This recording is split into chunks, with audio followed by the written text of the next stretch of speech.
In this lab session, we'll talk about another very important thing uh, that we use MATLAB and computers for is, and that is data visualization, like how to visualize your data or results.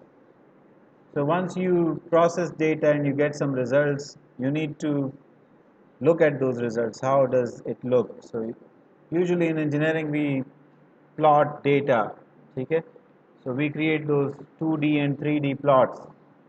So you can do that in MATLAB as well or in Octave as well.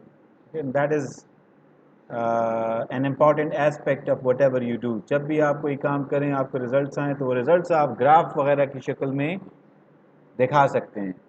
Now we have used, I guess we have used this function plot before. Plot को हम use कर चुके हैं. और plot के साथ साथ I'm not sure, maybe initially we also use the histogram function. ठीक है? I'm not sure, but we'll look at it again, or maybe the first time. So we'll look at the plot function and the histogram function. How do you use the plot function and the histogram function to do different things? There's another function called the linear space function. I guess we have used it in order to create a set of linear points or linearly separated points between two given points x1 and x2. तो आप x1 and x2 specify करते हैं और इन दो points के बीच आपको जितने points चाहिए ना यूनिफॉर्मली लीनियरली सेपरेटेड वो पॉइंट्स अगर हों तो वो आपको ये क्रिएट करके दे देता है. ठीक है. सो let us look at these functions and then one by one and then see के इनका ये मतलब क्या है, कैसे हम इनको यूज़ कर सकते हैं.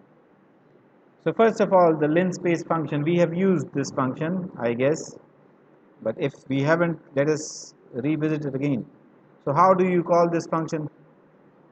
एक तो आप ये operator use करते हैं ना. So say for example, if you need to create a vector, say with the initial value, say for example -25 and the final value 25, say for example a default step size of 1, so you can do this. आप ये काम कर सकते हैं.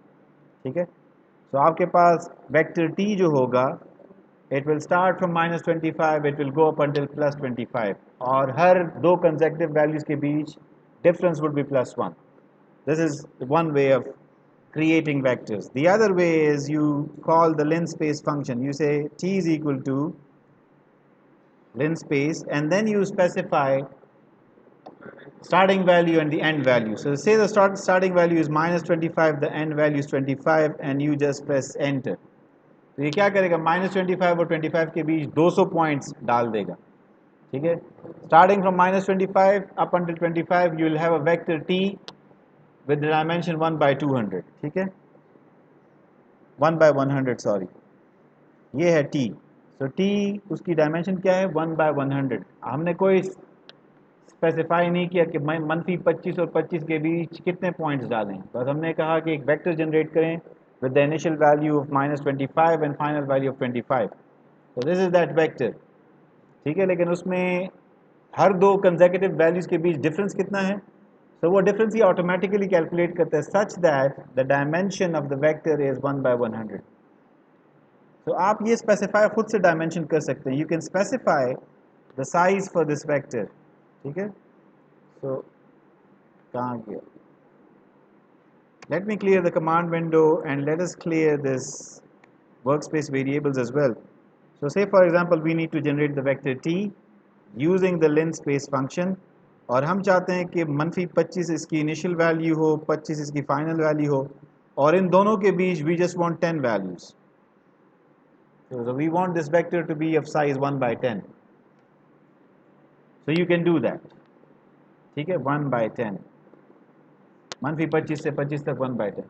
Now this is a useful function, especially जब आपने से sinusoidal plots और लॉगरिथमिक प्लॉट्स या इस किस्म के प्लॉट्स जनरेट करना हो या डेटा जनरेट करना हो.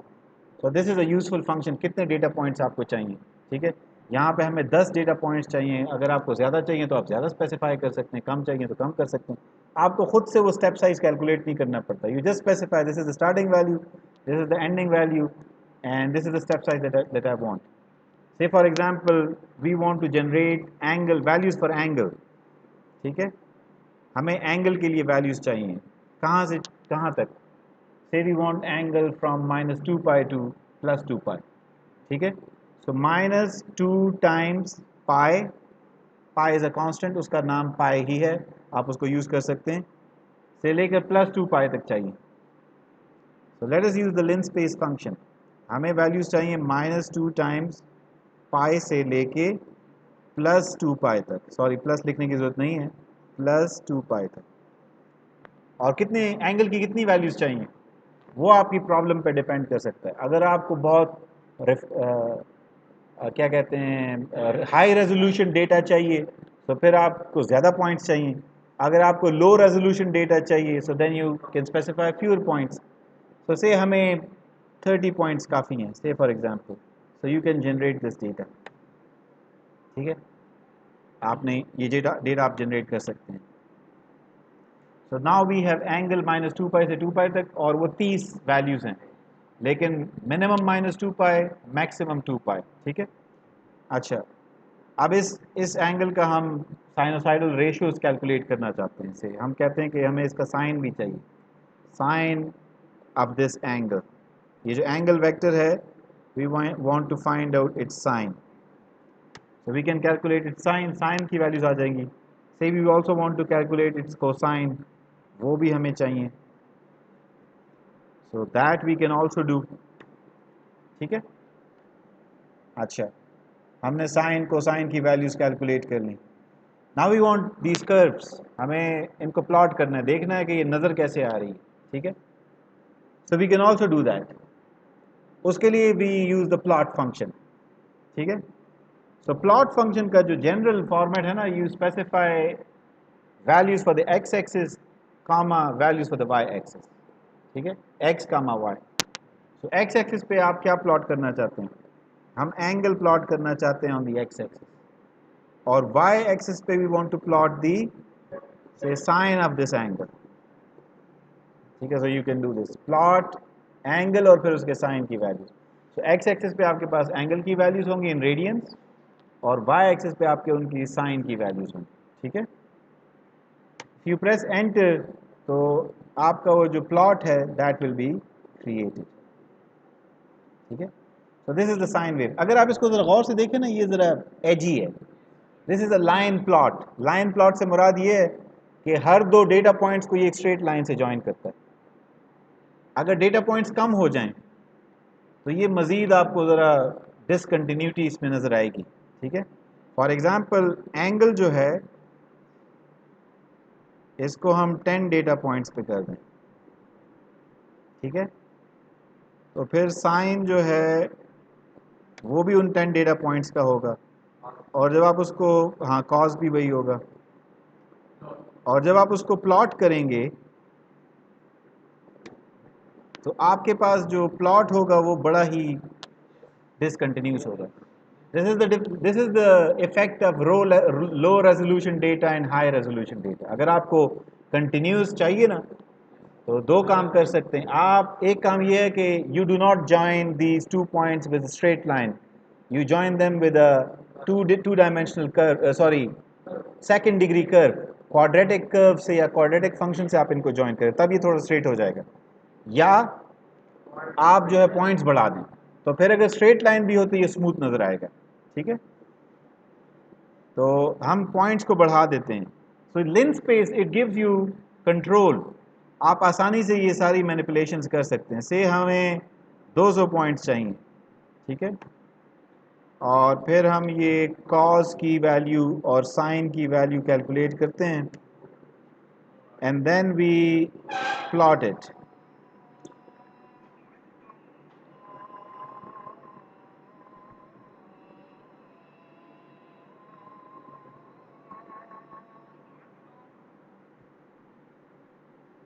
अच्छा, so then we plot it. अब जब आप इस प्लॉट को देखेंगे तो it will be very smooth, ठीक है, ये बड़ा स्मूथ होगा। इवन अगर आप इस प्लॉट को बढ़ा भी लें, यानी बड़ा कर दें, तब भी ये स्मूथ रहेगा।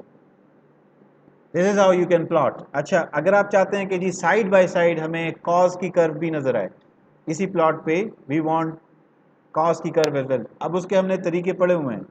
The first one was hold on hold of. आपने एक प्लॉट किया फॉर एग्जांपल, ठीक है, सो ये प्लॉट हो गया। अच्छा, इसको मैं मिनिमाइज कर देता हूँ। देन यू से होल्ड ऑन।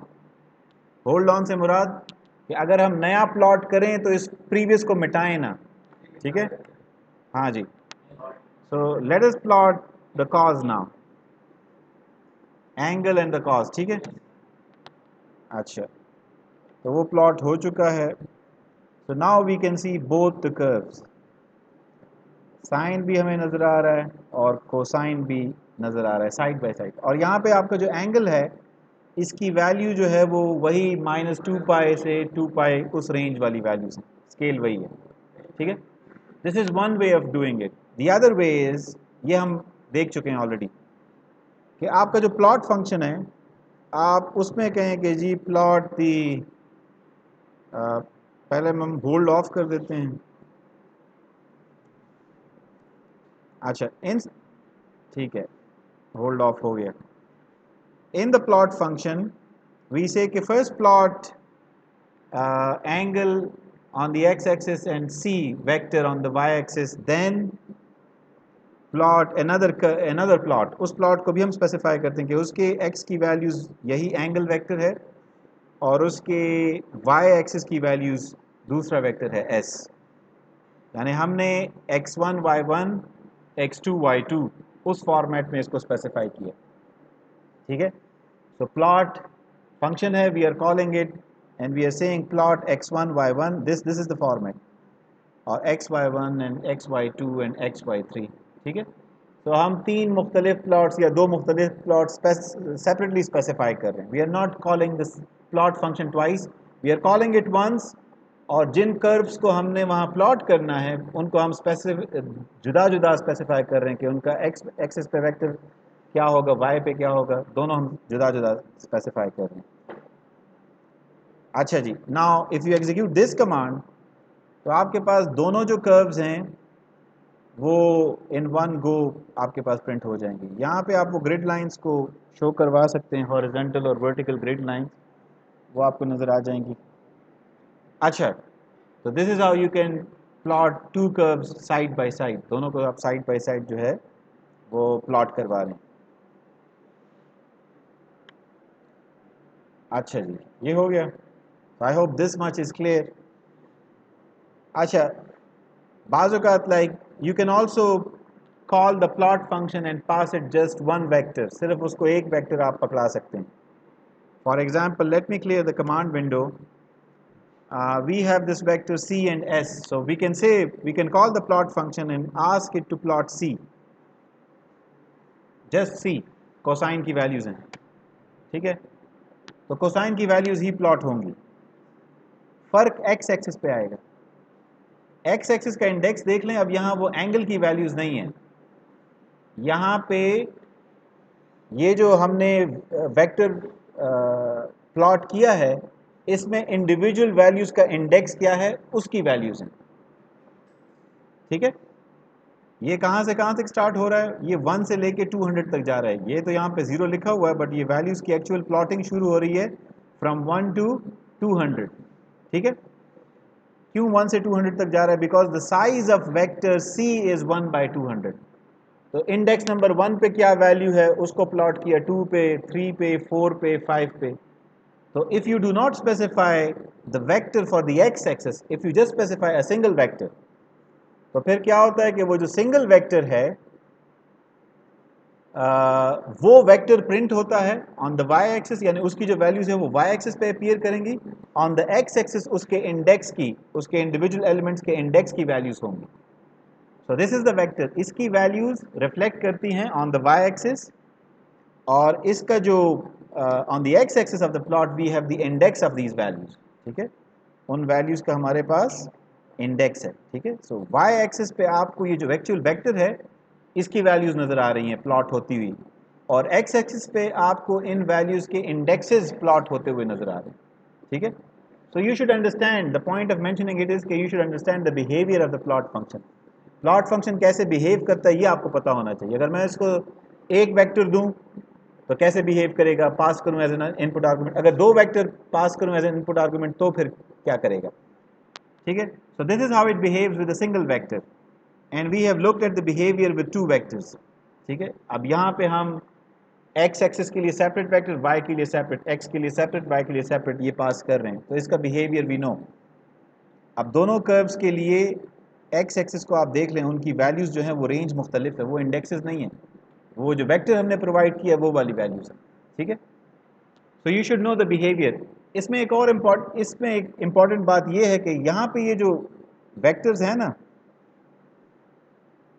यहाँ पे से एंगल और सी, the two vectors must agree on size. इनका size it should be the same, their dimensions should be the same, the size of angle and the size of C it should be the same. If it is not the same then फिर you will get an error.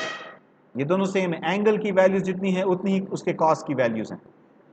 For example हम बीच में थोड़ी सी होशियारी दिखाते हैं and we say कि ये चीज़ print करो, एंगल की वैल्यूज़ हम खुद से स्पेसिफाई करते हैं, ठीक है, कि वो स्टार्ट होता है से फ्रॉम 0 टू या -360 टू +360, ठीक है। हम कहते हैं नहीं, इसको हम प्रिंट करते हैं डिग्रीज़ में, एंगल डिग्रीज़ में होना चाहिए, -2π टू +2π के बजाय डिग्रीज़ में। वो बात आपकी ठीक है, but by doing this you are actually changing the dimensions of this vector as well. अब इसका साइज़ 1/720 हो जाएगा, ठीक है ना, इसमें 720 वैल्यूज आ जाएंगी, और C का साइज जो है वो 1/200 है, तो there would be a mismatch between the size of these two vectors. और फिर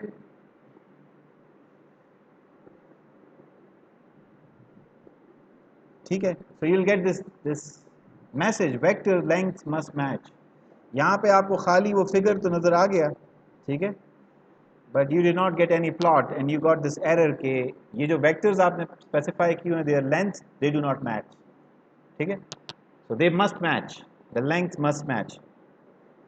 अच्छा, हमने प्लॉट फंक्शन का बिहेवियर भी consider the behaviour of plot function in three different situations. One where you give it a single vector, तो क्या होगा, two where give it you pass it two vectors, and three when you want multiple plots तो आप इसको चार vectors provide करते हैं, ठीक है। So we have looked at this behaviour.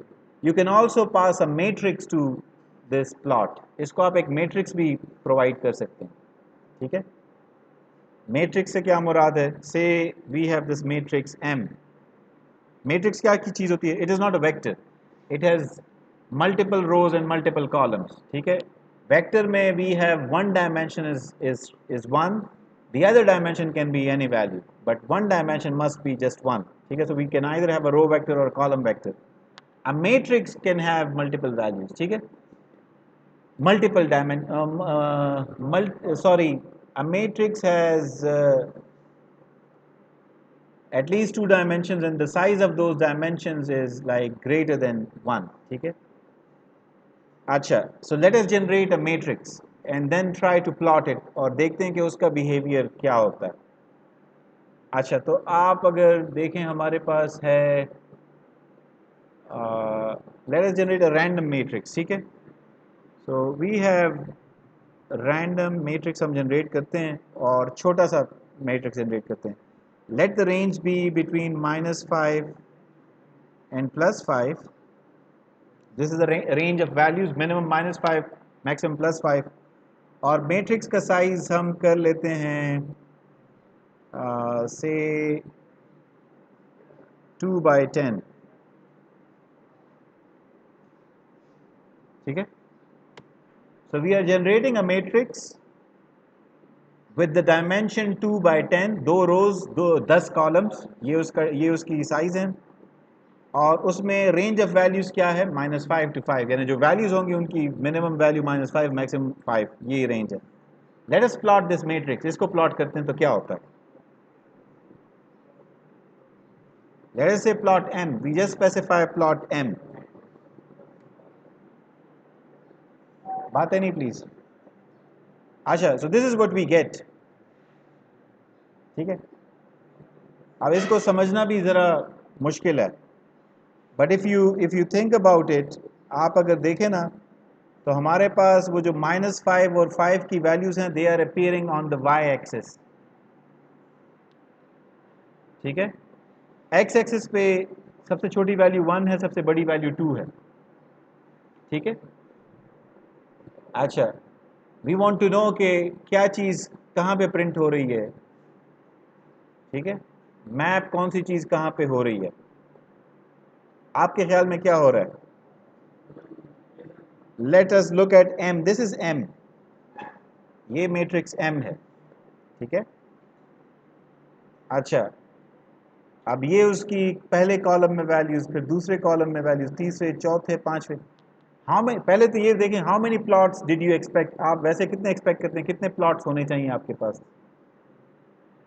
I would expect कि मेरे पास 2 प्लॉट्स होने चाहिए, यानी रो वेक्टर, एक row vector should be plotted as one curve and the other row vector should be plotted as another. So 2 plots होने चाहिए। यहाँ पे हमारे पास we have a lot of plots, बहुत सारे प्लॉट्स हैं। ये एक कर्व है, ये दूसरी, ये तीसरी, आप इनको काउंट करें ना। हम्म, हाँ जी, दैट इज द पॉइंट। ये जो प्लॉट फंक्शन है, अगर आप if you give it a matrix as an input, so it plots individual columns. एक कॉलम को ये ट्रीट करता है एज एज अ वेक्टर, उसको प्रिंट कर देता है, प्लॉट कर देता है, फिर दूसरे कॉलम को, फिर तीसरे कॉलम को, फिर चौथे कॉलम को। एक्स एक्सिस पे कॉलम के इंडेक्सेस होते हैं। ठीक है, यानी ये पहला कॉलम है, इसमें 2 एलिमेंट्स हैं, इसका इंडेक्स क्या है 1, इसका इंडेक्स 2। इसलिए आप अगर एक्स एक्सिस को देखें ना यहाँ पे, तो उस पर मिनिमम वैल्यू आपको 1 नजर आती है, मैक्सिमम 2, और ये प्लॉट्स बेतहाशा हैं। ठीक है, अब हम थोड़ा सा एक चेंज करेंगे, व्हील से प्लॉट एम ट्रांसपोज, एम का ट्रांसपोज प्लॉट करते हैं। सो एम जो है उसमें 2 रोज हैं, एम के ट्रांसपोज में 2 कॉलम्स होंगे। सो अब आपका जो प्लॉट होगा, it will have just 2 plots, 2 curves होंगी उसमें। ठीक है, अब इसको देखें, इसकी आउटपुट को। So now we only have 2 plot, सिर्फ 2 कलर्स आपको नजर आ रहे हैं। ठीक है, इसका मतलब क्या है? इसका मतलब ये है कि if you pass a matrix to the plot function, just a matrix to the plot function, the plot function will plot the column vectors of that matrix. अगर उस मैट्रिक्स में 1000 कॉलम वेक्टर्स हैं, तो 1000 प्लॉट्स आपको print होते हुए नजर आएंगे। ठीक है, तो वाई एक्सिस पे कॉलम वेक्टर्स प्रिंट होंगे, कॉलम वेक्टर्स की जो वैल्यूज हैं वो वाई एक्सिस पे आपको नजर आएंगी। एक column would correspond to one plot, one column would correspond to one plot, एक जो प्लॉट है या कर्व वो एक कॉलम के अगेंस्ट होगी। अब दो दो कॉलम्स हैं, तो इसलिए 2 कर्व नजर आ रही हैं। पिछले जो एम वेक्टर था उसमें 10 कॉलम्स थे, तो 10 प्लॉट्स आपको नजर आ रहे थे। दूसरी बात, वाई एक्स एक्सिस पे क्या नजर आएगा? सो एक्स एक्सिस पे आपके पास जो इंडेक्स की वैल्यूज हैं वो नजर आएंगी। ठीक है, एक्स एक्सिस पे आपके पास जो इंडेक्स की वैल्यूज हैं वो नजर आएंगी। ठीक है, तो हमारे पास 2 कॉलम्स हैं, हर कॉलम में 10 एलिमेंट्स हैं। So element at index number 1, उसकी क्या वैल्यू है, 2 पे क्या वैल्यू है, 3 पे क्या वैल्यू है, 4 पे क्या वैल्यू है, 5 पे क्या वैल्यू है, 6, 7, 8, 9, 10, वो तमाम वैल्यूज आपको यहाँ पे प्लॉट होती हुई नजर आएंगी, और उनके इंडेक्सेस यहाँ पे आपको गिवन है। ठीक है, what was the point of this exercise? आपको ये समझाना कि प्लॉट फंक्शन का बिहेवियर क्या होता है अगर आप उसको एक वेक्टर प्रोवाइड करें, एक मैट्रिक्स प्रोवाइड करें, या इस फॉर्मेट में वैल्यूज प्रोवाइड करें। What is the behaviour of plot function? There is another very important plot function, यानी डेटा को विजुलाइज करने का function, that is the histogram function. वो आपको हिस्टोग्राम दिखाता है। Histogram is used for frequency plots. Frequency plot से मुराद कि कौन सी चीज़ कितनी मरतबा अपीयर हुई है। So for example, at the end of every semester, we want to look at the histogram of grades for this particular class. कितने लोगों को A grade मिला है, कितने लोगों को A minus मिला है, कितने लोगों को B plus मिला है. So that is a plot. ठीक है, so उसमें we want to know कि whether the result is normal or abnormal, whether it has a problem. If the result is normal का मतलब क्या है? नॉर्मल डिस्ट्रीब्यूशन अगर फॉलो करे. What is normal distribution? So I guess we have talked about it as well. हमने जिक्र किया था नॉर्मल कर्व जो है. Do we have a marker? Marker है? अच्छा नहीं है. Let us plot a normal curve. आपको वैसे भी ये समझाना था. So you know about the rand function, random. उसके हमने रैंडम फंक्शन के हमने 3 वर्जन पढ़े हैं अब तक. One is randi. It generates random integer values. The original one is rand function. Rand function generates random values between 0 and 1. So they are real values between 0 and 1. And all these values have equal probability. So this function generates random numbers from a uniform distribution. Uniform distribution से मुराद कि तमाम उसमें जो values हैं उनकी यानी generate होने की probability it is equal. सही है? अच्छा. We have another function rand n. This random number generator, it takes values randomly from a normal distribution. Normal distribution से मुराद कि वो जो values आपको वो generate करके दे रहा है उनकी probability, सबकी probability equal नहीं है. उनकी probabilities they follow the normal distribution. What is the normal distribution? The normal distribution is कि कोई भी population आप लें और उनका कोई भी एट्रीब्यूट अगर आप मेजर करें तो उस एट्रीब्यूट की एक ख़ास डिस्ट्रीब्यूशन होती है. फॉर एग्ज़ाम्पल अगर हम तमाम लोगों की किसी भी शहर में उनकी हाइट्स मेजर करना शुरू करें, ठीक है, सो हाइट्स जो हैं उस शहर में आपको बहुत लंबे लोग बहुत कम मिलेंगे और बहुत छोटे कद वाले लोग भी बहुत कम मिलेंगे. मेजॉरिटी ऑफ द पॉपुलेशन जो है वो एवरेज हाइट के करीब होगी. सबकी जो हाइट्स है ना वो एवरेज हाइट के आसपास होंगी. Majority of population. आलम चन्ना पूरे पाकिस्तान में एक आदि पैदा होता है तो वो बहुत रेयर होता है. और जो कोडू पहलवान होता है ना वो भी बहुत कम होता है तो वो भी बहुत रेयर है. तो उनकी पॉसिबिलिटी और फ्रीक्वेंसी बहुत कम है. सबसे ज़्यादा जो चांसेस हैं यानी किसी भी पॉपुलेशन में मिलने के वो मीडियम हाइट के बंदे से मिलने के, नॉर्मल हाइट के बंदे से मिलने के चांसेस आपके ज़्यादा हैं. सो नॉर्मल जो कर्व है उसकी डिस्ट्रीब्यूशन ऐसी होती है कि एट द पीक्स आपको फ्रीक्वेंसी लो होती है, बीच में फ्रीक्वेंसी हाई होती है. तो वो एक बेल शेप्ड कर्व होती है. उसकी जो कर्व है ना वो जो स्कूल की बेल आपकी होती थी अगर उस फॉर्म में है, ठीक है, तो उसकी कर्व होती है. नॉर्मल जो कर्व है वो बेल शेप्ड कर्व उसे कहते हैं. सो ये जो वैल्यूज हैं these are generated from that normal distribution. अब अगर आपको याद हो हमने इसको वेरीफाई किया था कि वाकई ये नॉर्मल डिस्ट्रीब्यूशन से आती भी हैं या नहीं, तो वो हम यहाँ पे फिर करेंगे using the histogram function. Now let us do that. So हम क्या करेंगे? First of all we'll generate 1000 values, random values with the rand function. ठीक है.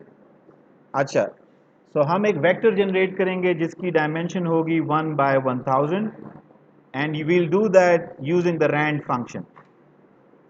ठीक है. अच्छा, ये वेरिएबल आंस में ये वैल्यूज चली जाएंगी. सो let us create these variables. से y1 is rand 1 by 1000.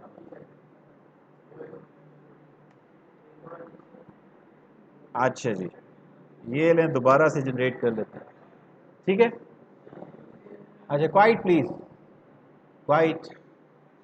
So y1 has 1000. Y1 is a vector.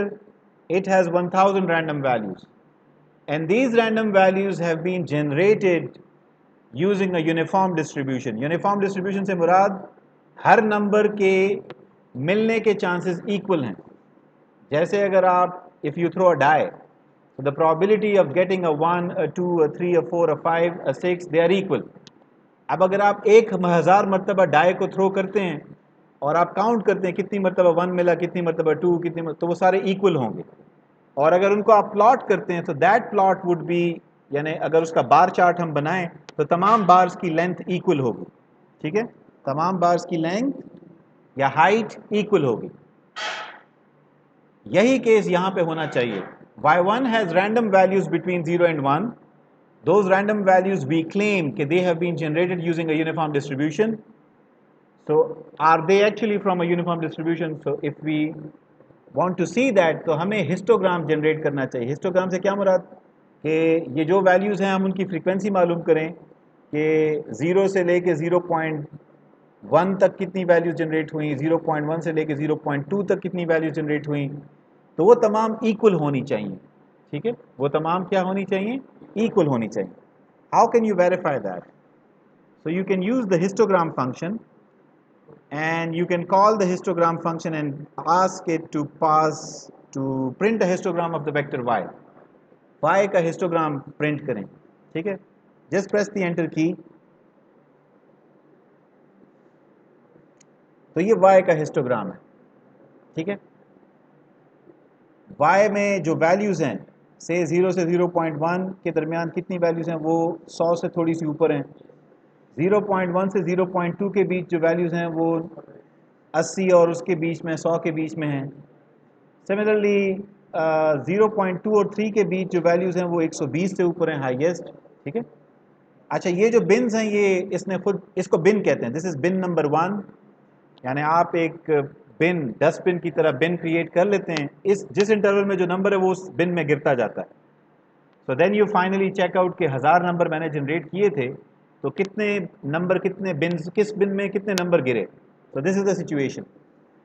It is not exactly uniform but it looks like uniform. Uniform की तरह का है. ये बिन आप बढ़ा भी सकते हैं, घटा भी सकते हैं, आपकी मर्ज़ी है. से हम चाहते हैं कि वो 10 बिन्स हैं, हम चाहते हैं कि 20 बिन्स हों. ठीक है, so you can do that. So अब वो ज़रा मज़ीद रिफाइन हो जाएगा, लेकिन वो जो आपको पीक्स नज़र आ रही है ना, उसमें ज़रा फ़र्क हो रहा है. हाँ, उसके लिए आप क्या कर सकते हैं, you can generate more values. So we are generating 10,000 values, and then we want to put these values into 20 bins.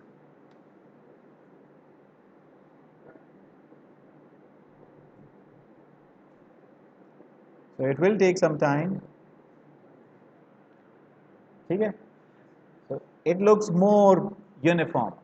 Again exact में भी आपको नाम है, but this will give you an idea कि ये नंबर जो है ना वो यूनिफॉर्म प्रोबेबिलिटी डिस्ट्रीब्यूशन से चुने गए. ठीक है, अच्छा. Now let us repeat the same thing using the rand_n function. ठीक है, now the rand_n function generates random values using the normal distribution. अच्छा, रैंड एन फंक्शन जब आप उसको यूज़ करते हैं ना, तो आपने दो चीज़ें स्पेसिफाई करनी होती हैं. वन, कि जो नॉर्मल डिस्ट्रीब्यूशन है उसमें मीन वैल्यू क्या है, एवरेज वैल्यू क्या है.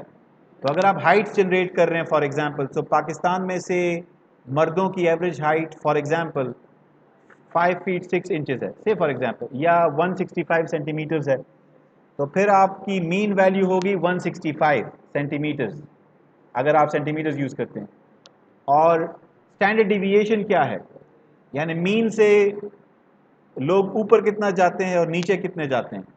सो मे बी वो स्टैंडर्ड डिविएशन हो फॉर एग्जांपल 30 सेंटीमीटर्स, यानी 5.5 6.5 फुट तक मैक्सिमम लोग जाते हैं और 4.5 फुट तक मिनिमम लोग जाते हैं. ठीक है, so whenever you are using the random number, the normal distribution, so there you have to specify the mean value and the standard deviation. ये दोनों चीज़ें आपने स्पेसिफाई करनी होती हैं. अच्छा, वो कैसे स्पेसिफाई करते हैं, यहाँ पे हम let us get some help. ठीक है, help randn. So randn function के बारे में we want to get some help कि हमने ये मीन और स्टैंडर्ड डिविएशन की वैल्यूज़ कैसे स्पेसिफाई करनी है. सो लेट्स सी.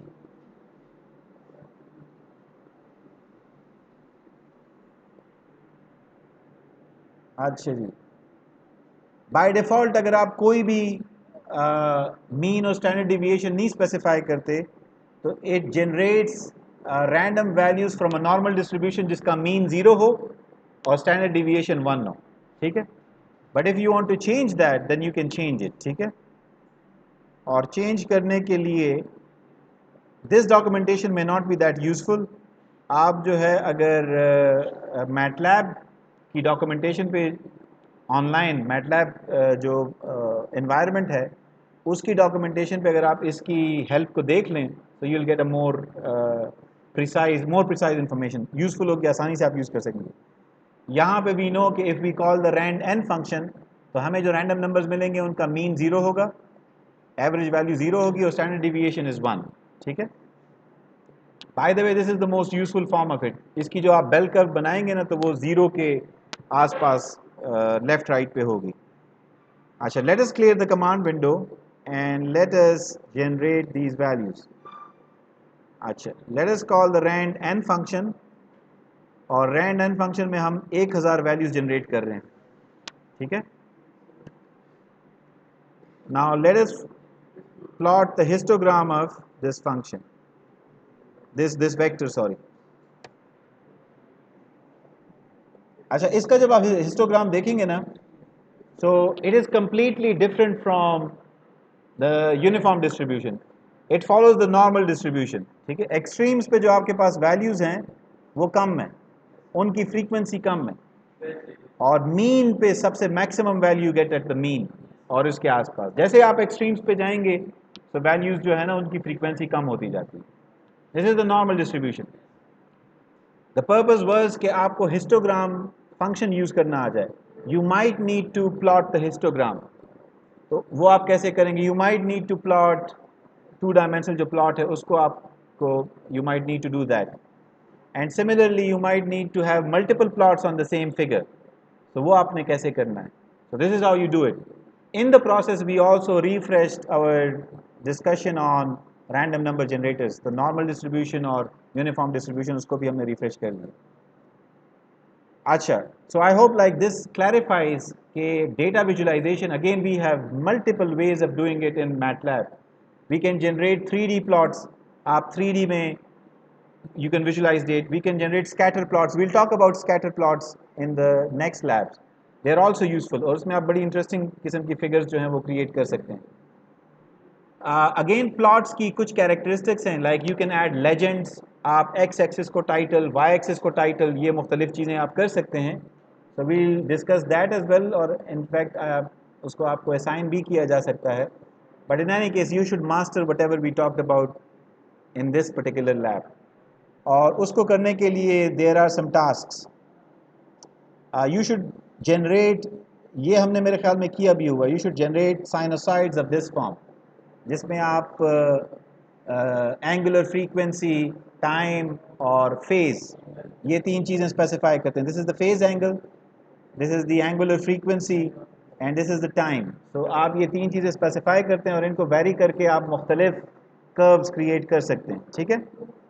तो यू शुड, इसको मैं थोड़ा सा रिफाइन कर दूंगा, but what you should do is you should create plots with multiple sinusoids, और उन sinusoids में you should be able to vary these things. Angular frequency को change करें, phase को change करें, और on the same plot आपको मुख्तलिफ frequencies वाली plots आपके पास हो रही हों कि ये साइन है इस frequency की, ये साइन वेव है इस frequency की, इस साइन वेव और इस साइन वेव के बीच इतना phase difference है. So you can play around with these factors और फिर आपको वो plots जो हैं वो आप generate कर सकते हैं. So again this is very useful. आप कहीं पे भी जाए ना, a figure is worth 1000 words. ठीक है. A picture or a figure is worth 1000 words. आप 1000 अल्फाज लिखें या एक तस्वीर की शक्ल में किसी को कोई चीज़ ड्रॉ करके बता दें. ठीक है. And that creates an impact. So कोई भी engineering report हो, it must have data visualized in a proper way. So that increases its impact and effectiveness. ठीक है. So this is very important. Any questions in this thing? No sir. ठीक है. If you do not have any question, so we'll terminate this session here or discussion here. And this is, today we had these 2 sessions. I'll post the material regarding labs and lab tasks on Google Classroom, so follow that as well. You'll have enough time. Do not worry about time, but I want you to do your best. आपने अपना बेहतरीन effort डालनी है. And all these things carry weight. आपका जो tasks आप submit करते हैं on Google Classroom and the reports that you submit, so everything carries weight और उसके marks आपको मिलते हैं. ठीक है. So your final marks will be determined by all these things. Final में although we have enough time, तो आपके जब final exams, तमाम exams हो जाएंगे, theory के, lab के, सब के, उसके बाद we'll have our exam. So and viva, ठीक है, तो वो हम बाद में करेंगे, ठीक है। So do not worry about those things, but try to learn whatever we learn. I'll also upload the video sessions. इनको मैं upload कर लूँगा so you can follow this recording. So until next week, Allah Hafiz.